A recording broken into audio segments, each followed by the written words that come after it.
ఇక డీటెయిల్స్ చూస్తే వైసీపీ ప్రభుత్వం అధికారంలోకి వచ్చాక బీసీలకు అన్యాయం చేశారని టీడీపీ జాతీయ ప్రధాన కార్యదర్శి నారా లోకేష్ మండిపడ్డారు.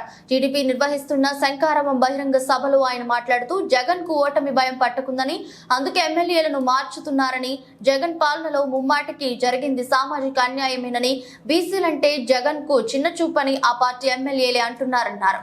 స్థానిక సంస్థల్లో బీసీలకు రావాల్సిన 10% రిజర్వేషన్ను కూడా ఇవ్వలేదని తెలిపారు. షర్టు మడత పెట్టుకోవాలని పిలిపించాడు. అరే ఆగబ్బా,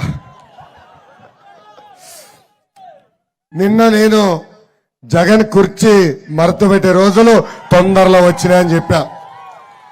దానికి వైకాపా కార్యకర్తలు కొంచెం బాధ కలిగిందంట. అరగంట అంబటికి మనోభావాలు దెబ్బతిన్నాయంట. అది కుర్చీ కాదు సింహాసనం అన్నాడు. అవునండి, అది సింహాసనమే. నేను చెప్పింది ఆ సింహాసనమైన కూర్చున్న సునకంని తరిమి తరిమి కొట్టే రోజులు తొందరలో వచ్చినాయని చెప్పిన. అరగంట అమ్మతి గారు చెప్పింది కరెక్ట్ కదా అని సూటిగా నేను ప్రశ్నిస్తున్నా. అమ్మా, ఎన్నికల ముందల నవరత్నాలని ఊదరగొట్టాడు జగన్.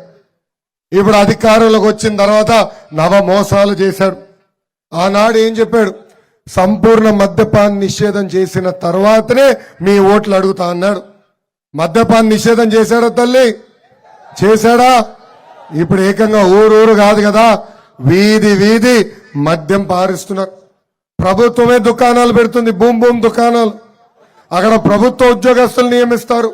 వాళ్ళకి టార్గెట్లు ఇచ్చి ఇన్ని లక్షల రూపాయలు ప్రతిరోజు మీరు అమ్మకాలు చేయాలంటారు.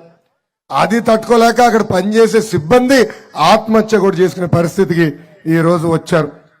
ఎన్నికల ముందల ఇంట్లో ఎంతమంది బిడ్డలుంటే అంతమంది బిడ్డలకు అమ్మ